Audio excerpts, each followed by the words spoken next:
In today's video, I'm going to share with you the simple agreements that you need in order to control seller finance deals so that you can buy your first rental property coming up.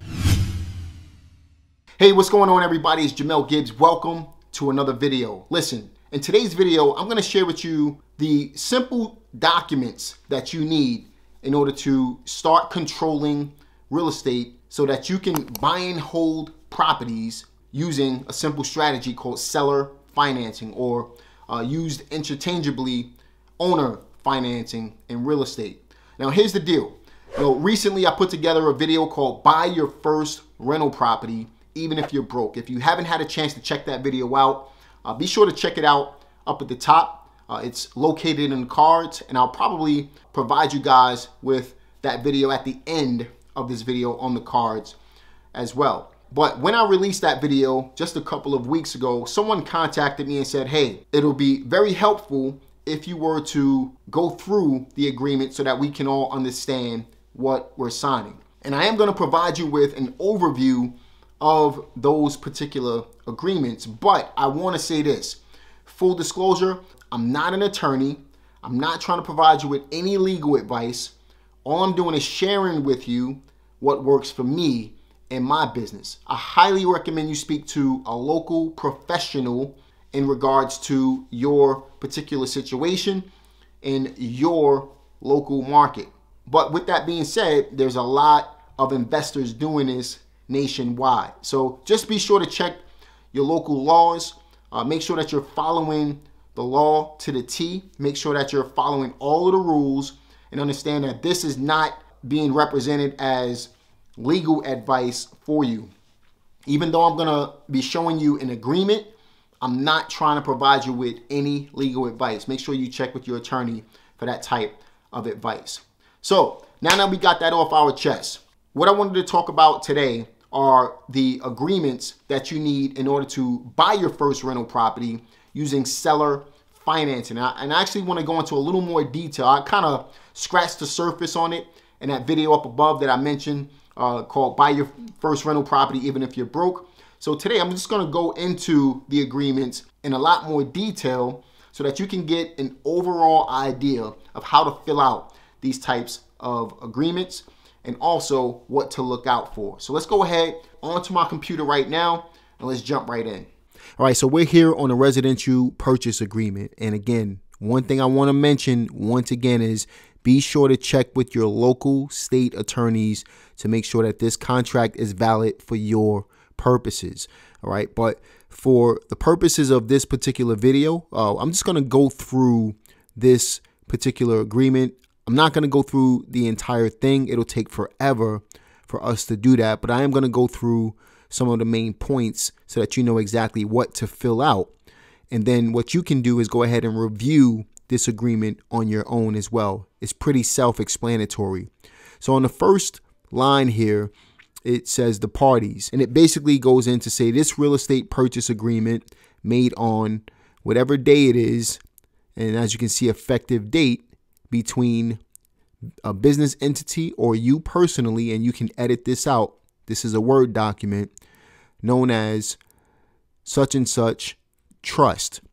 What I personally like to do whenever I'm holding on to seller financed properties or any type of long-term holds, I like to create a trust. That's an entirely different video for another day. But typically what I'll do is I'll put the property address here and name the trust after the property address. So for example, it'll be 123 Main Street Trust. Okay. Now the trust documents are documents that you don't have to record down at the courthouse. You can simply create a trust. If you guys want to see a video on that particular topic, let me know in the comment section below. And then you provide your mailing address below that. And then same thing with the seller. You have, if you have multiple individuals, you can change that here, but ultimately you want to put the seller's information right here along with their property address.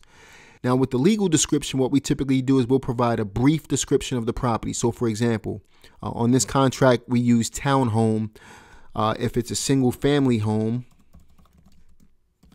then we'll put single family home with the mailing address of whatever the address of the property is, and then whatever the parcel number is, we can put that here. Personal property, if you're purchasing personal property. So for example, I've had property owners sell cars with their property or even give cars away with their properties. If the house is coming with anything, you would add that here. And obviously, here's a brief description. It'll be known as property. Fixtures and all of that stuff. This is all self-explanatory. You guys can read that on your own. Earnest money, whatever you decide or whatever you negotiate with the seller, you would write right here for earnest money. In the buying your first rental property, even if you're broke video, I suggested anywhere between $10 and $100. That's for you to negotiate with the seller. As consideration by whatever date, which means you'll have to have this particular earnest money deposit by a specific date. What I recommend you do is try to extend this out as long as possible. And that way this contract will still be valid. Okay. Now, when it comes to price and terms, you would add your price here. Then you can always write the price out. So for example, if it's $100,000, you would put $100,000 here and then 100, as if you're writing a check, $100,000 right there. All right. Financing details, see attached addendum. We'll talk about that in just a moment. Sale of another property. This isn't contingent upon you selling another property. If it is, then you would obviously change that there. Closing costs will be split unless you negotiate that with the seller differently. Funds at closing. If you have to come up with an earnest money deposit or anything like that, that needs to be stated right here. And you can word this however you want. But for the most part, you can kind of leave this as it is, because it basically states that whatever earnest money deposit you are going to bring to the table or any closing costs you are going to bring to the table is going to be in either cash, interbank electronic transfer, money order, certified check, cashier's check, etc., etc. Okay. You establish your closing date right here. So you can see it says this transaction shall be closed on whatever date at 5 p.m. And then as far as surveys and stuff like that, this is all legal information to protect both you and the seller. I encourage you to read that on your own. I would give yourself a specific date, at least 21 days to inspect the property. And what I would typically do is make that 21 business days, not 21 calendar days. This way you're actually getting 30 days. And that's something that you'll negotiate with the seller as well. Typically with an owner finance deal, sellers really they're not going to give you a hard time when it comes to negotiating things like that, because they have a solid buyer. They're already motivated. They're willing to do whatever it takes just to sell the property at that point. A buyer shall have until a specific date to present any new property disclosures. You would add that date there. I would make that after your property inspection date. If we scroll down a little bit, again, this is all stuff that you guys can read on your own. If you have any questions in regards to it, leave a comment in the comment section below. I'll be able to answer your questions, but I highly recommend you speak to an attorney about this as well. Seller's indemnification. It says, except as otherwise stated in this agreement, after recording, the buyer shall accept the property as is. So this basically means that you're not going back to the seller after the fact stating that, there was a foundation issue or anything like that. You're buying the property in the condition that it's in. And it's fair anyway, because the seller's providing financing for you anyway.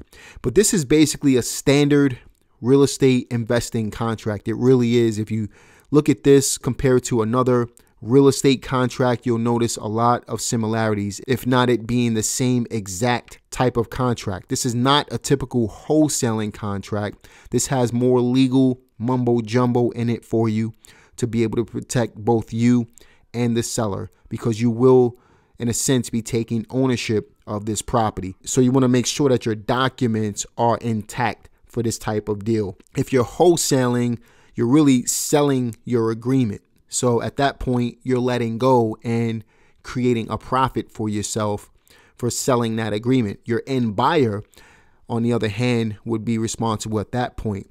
But when you're holding on to these properties, you really want to make sure your documents are intact. So I would encourage you guys to read all this stuff that you're looking at on the screen as I'm scrolling down. You see the governing laws would be in your particular state. You can see if you scroll down some more, you would select, as far as disclosures, says it is acknowledged by the parties that the property was or was not. You can select whichever one. If it was constructed before or after 1978, you could see, therefore, the lead-based paint disclosure form is or is not required by federal law based off of what you select here. So basically what that means is if the property was built before 1978, you have to provide a lead-based paint disclosure. If it wasn't, then you don't. Okay, so just be mindful of that. The following disclosures and or addendums are attached. They made a part of this agreement. The seller financing addendum, you can change that. Let's say you have a wraparound mortgage. So for example, I just use this exact agreement for a wraparound mortgage that I have in another state. I basically added wraparound addendum here versus seller financing addendum. But since I've attached the seller financing addendum for you, I decided to add that in there. But you could put whatever you want. This is really a standard residential purchase agreement.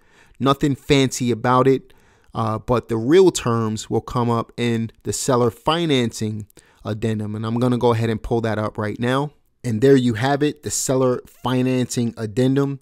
Now, one thing about an addendum that I want you guys to understand is that an addendum supersedes whatever was in the initial agreement. Okay, so whatever we put on this particular agreement will override anything that's in the other agreement. And this is a one-page addendum, really simple to understand.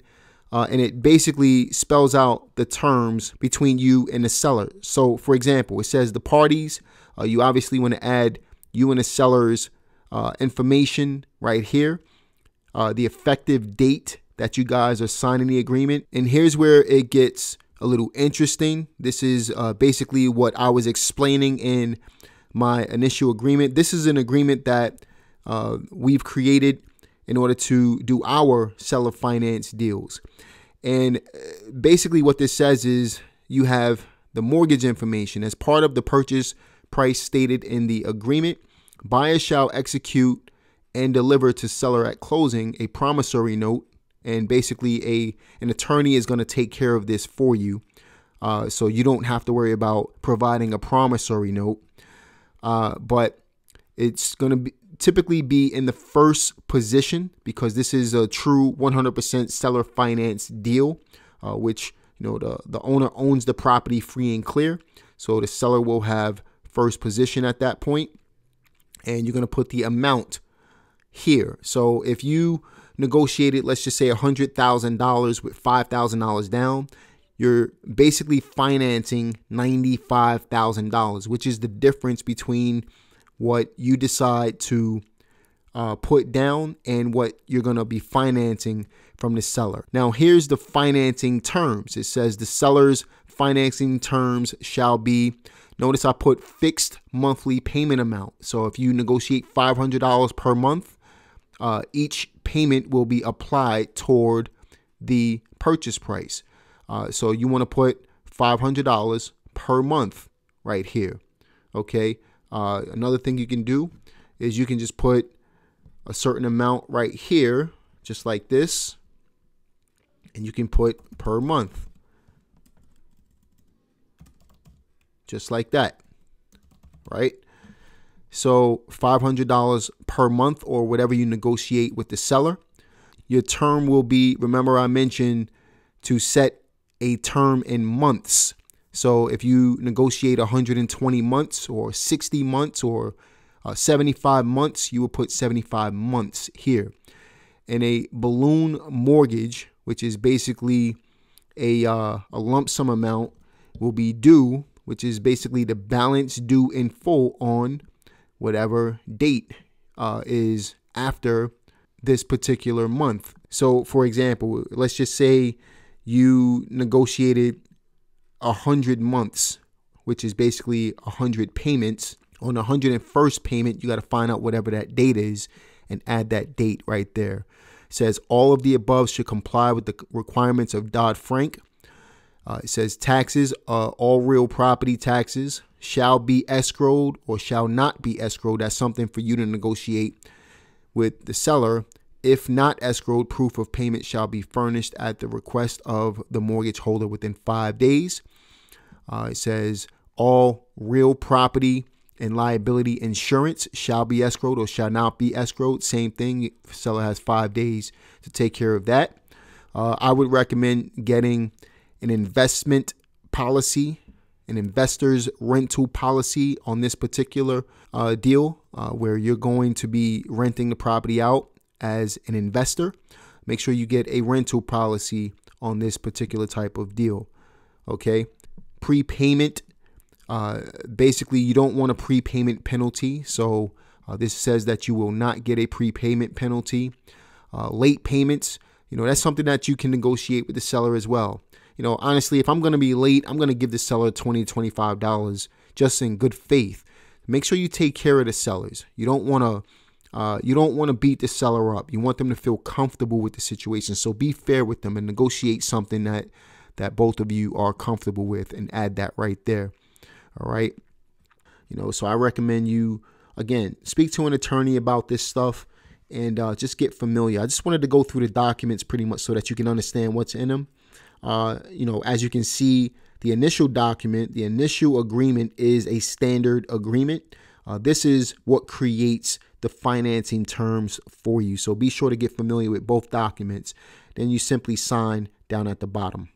All right, so there you guys have it. How to fill out your agreement and how to understand what you're signing when you're doing these seller financed deals. One thing I want you to keep in mind is this is specifically toward seller financing. If you were doing, let's say, a subject to or a wraparound mortgage or anything like that, you would have a different type of addendum attached to your agreement. So with this particular type of deal, we're focusing directly on buying your first rental property using owner financing or seller financing, again, used interchangeably.